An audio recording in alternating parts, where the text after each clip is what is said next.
하나님께서 저희에게 주신 말씀은 창세기 구약성경 36페이지 창세기 26장 11절 25절 뜻을 잘 생각하시면서 함께 한 목소리로 봉독하십니다. 먼저 12절과 13절 시작.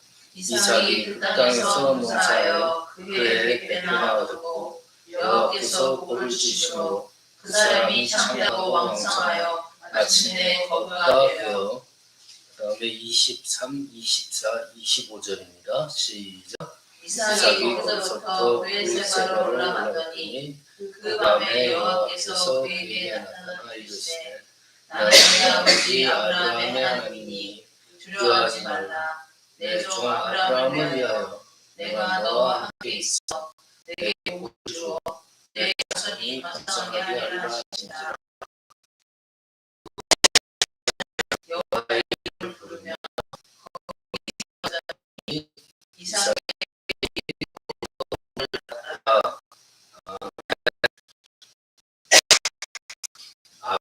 아브라함에서 말씀을 드렸죠.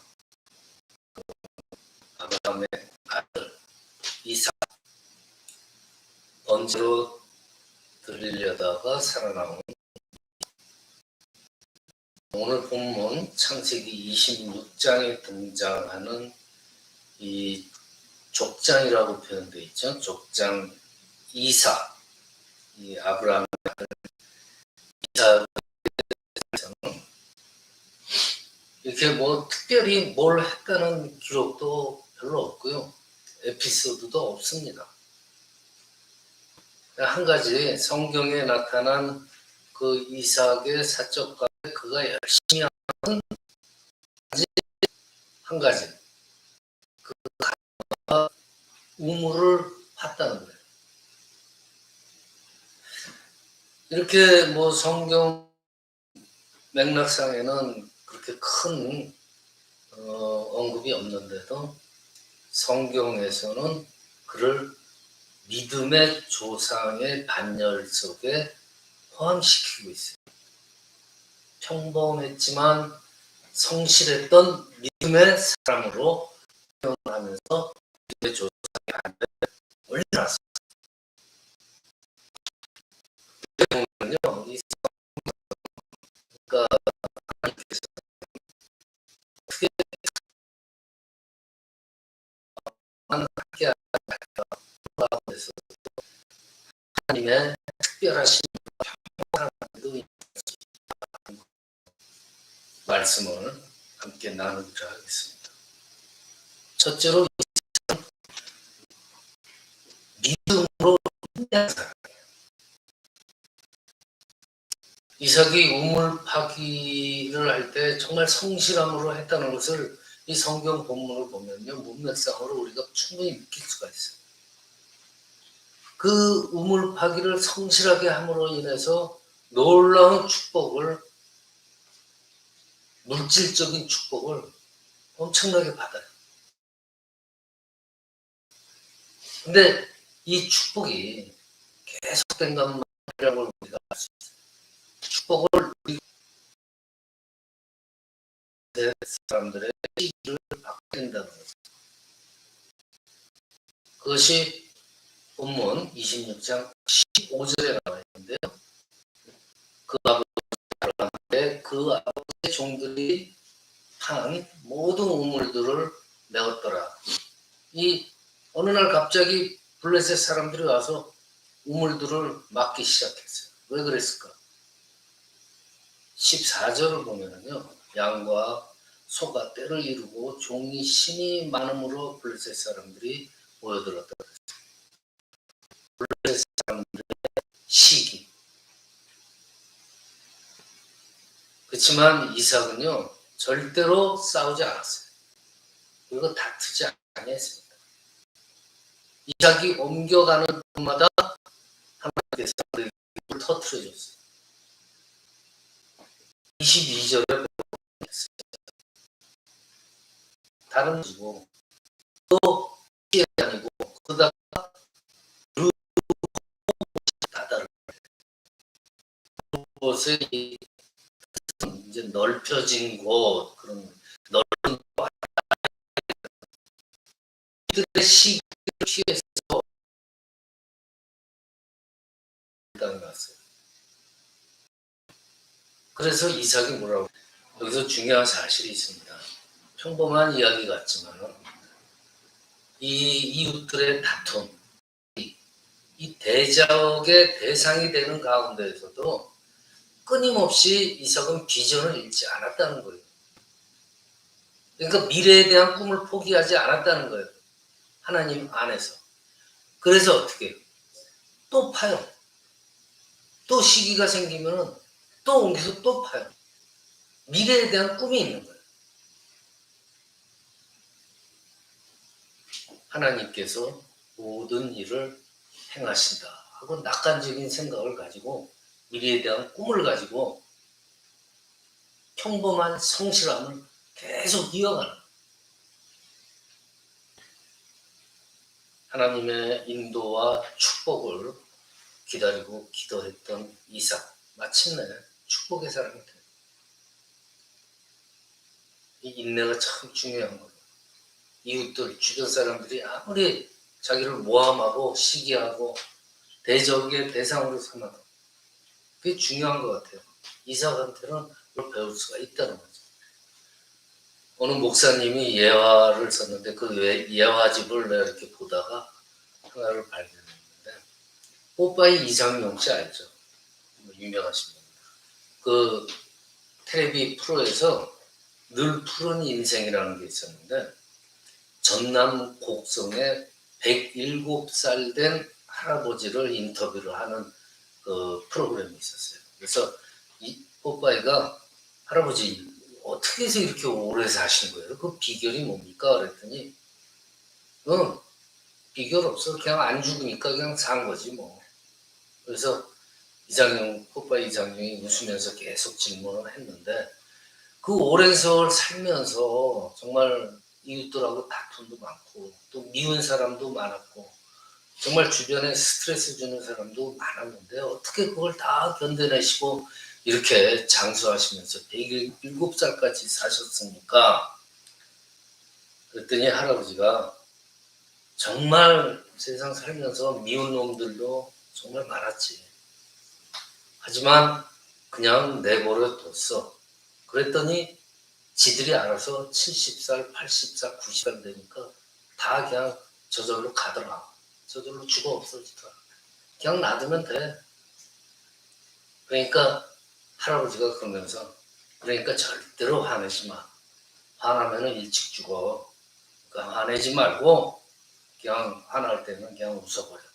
그랬더니 이 이삭의 우물 파는 성실함과도 일맥상통하는 내용이, 참고 인내하고 그냥 피하는 거죠. 그러면은 그들이 저절로 다 사라지게 돼 있다. 그런 말. 이삭이 이렇게 참고 인내할 수 있었던 비결은 바로 믿음 때문입니다. 하나님이 기어이 축복하여 주실 것 믿는 믿음, 그 믿음, 미래에 대한 축복의 소망, 믿음 때문에 계속 옮겨다니면서 파고 또 파는 거예요. 마침내 믿음으로 축복을 누리게 되잖아요. 자, 두 번째로는 이 이삭은 언제나 평화를 추구하는, 그러니까 피메이커예요. 평화. 우리 그 성경 구절을 쭉 보면은요, 이삭에 대해서 쭉 보면은 시기와 다툼의 대상이 됐다고 그랬잖아요. 자기 종들이 그랄 지역에서 종들과 다투는 광경을 목격했을 때 어떻게 해결해요? 양보합니다. 자기 종들한테 야, 쟤들이 시비를 걸어오니까 나가서 싸우라 해요. 창세기 오늘 26장 20절 21절을 보면은 다른 곳에 가서, 그러니까 그곳 분쟁이 있는 곳에서 포기하고 그냥 묵묵히 다른 곳에 가서 또 우물을 팠다 그래요. 왜 그래? 이유는 간단하잖아요. 싸우지 않기 위해서. 거기서 버티고 그냥 우물을 판다면은 싸우는 거예요. 그렇지만은 이삭은 자기 종들을 데리고 다른 곳으로 가서 묵묵히 다른 우물을 파는 거예요. 싸우지 않기 위해서.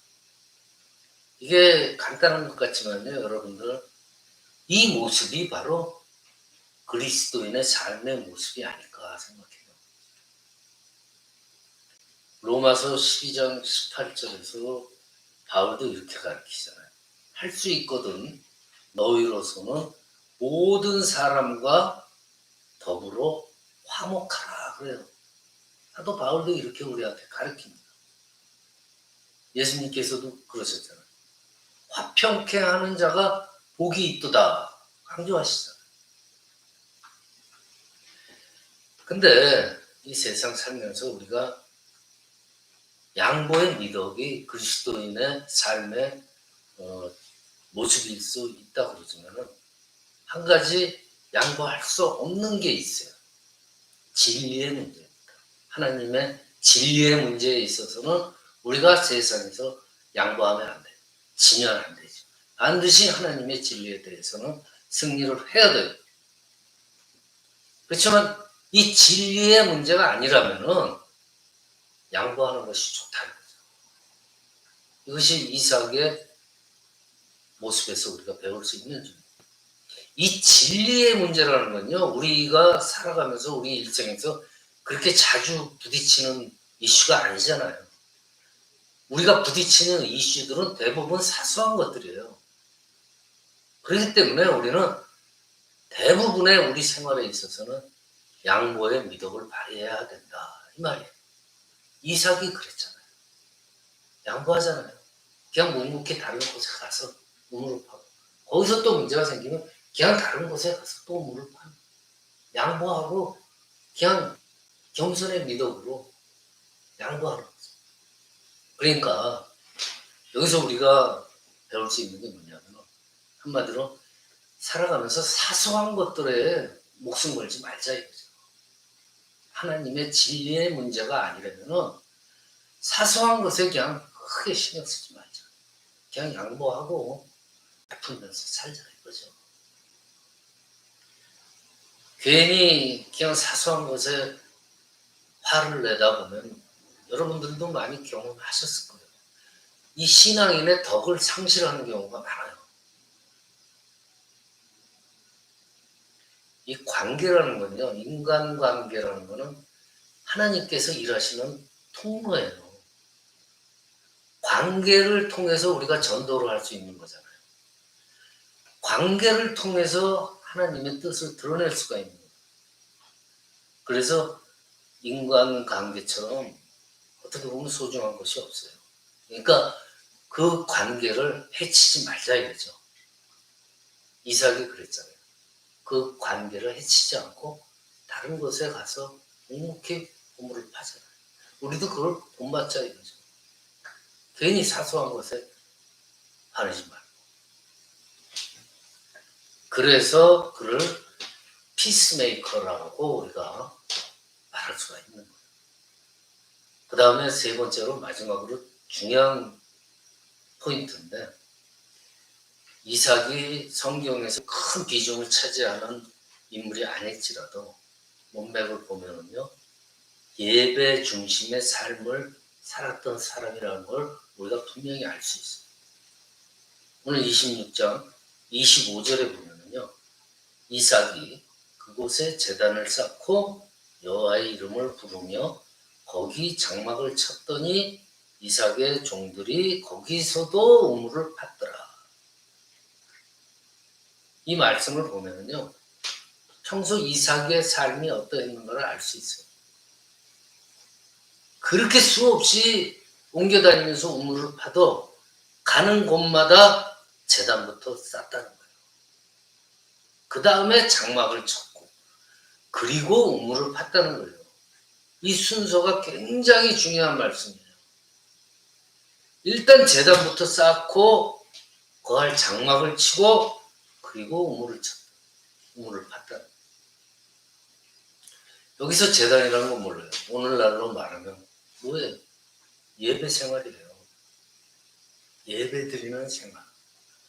우리 믿음의 생활 중에서 다른 거 다 제치고요. 일단 최우선으로 우리가 정점으로 꼽을 수 있다면 우리 믿음 생활의 꽃이라면 뭐예요? 예배잖아요. 예배가 첫째예요. 이삭도 예배를 첫째로 삼은 삶을 살았다.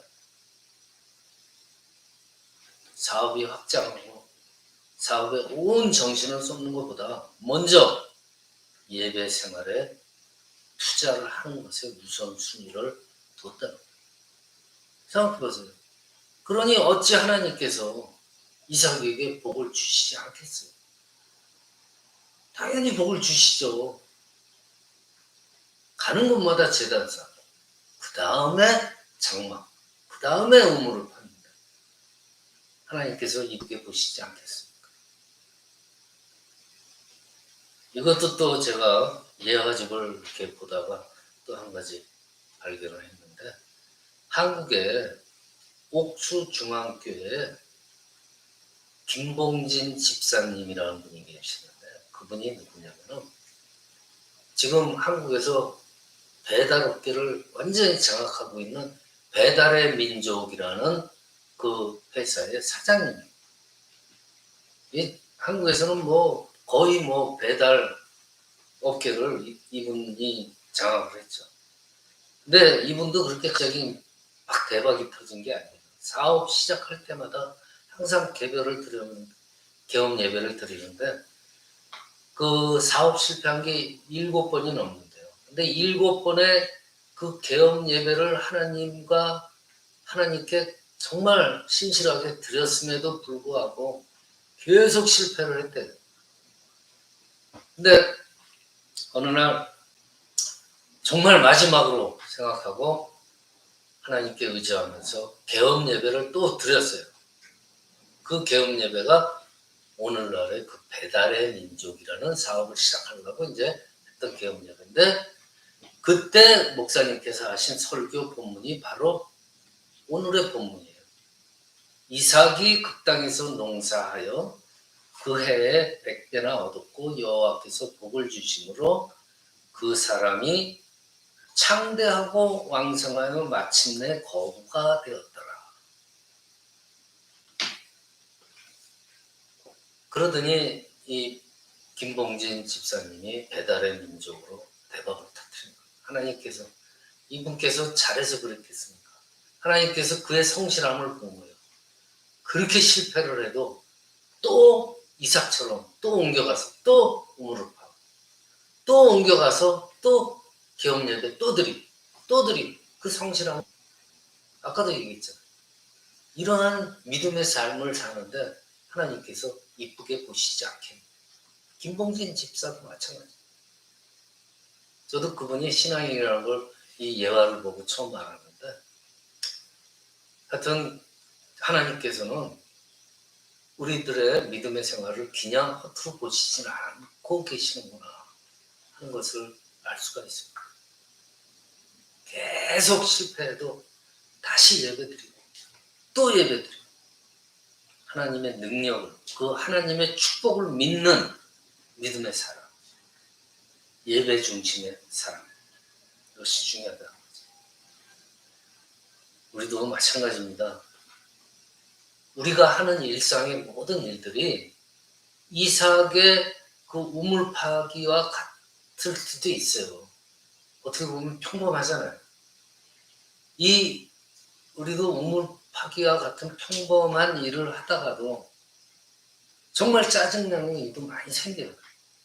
그리고 이웃들의 시기를 받을 때도 있어요. 뿐이 아니라 억울한 일도 당하지만은 여러분들 결코 낙심하거나 지치지 마세요.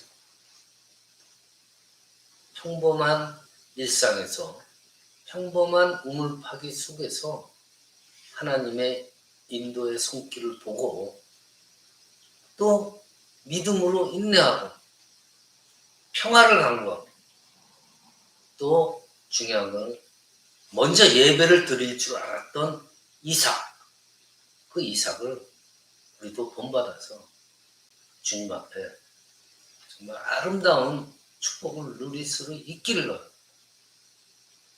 말씀 마칩니다. 다시 한번 강조하지만요. 우리의 일상이 결코 평범하지 않을 수가 있어요. 하나님 앞에. 이삭의 우물 파기처럼 우리의 사소로운 일상들이 정말 하나님께서 축복을 주시는 통로가 될 수 있어요. 그러니까 평범한 우리의 이 주어진 삶의 자리에서 하나님의 축복을 체험하는 우리 모두가 되시기를 주님의 이름으로 축원합니다.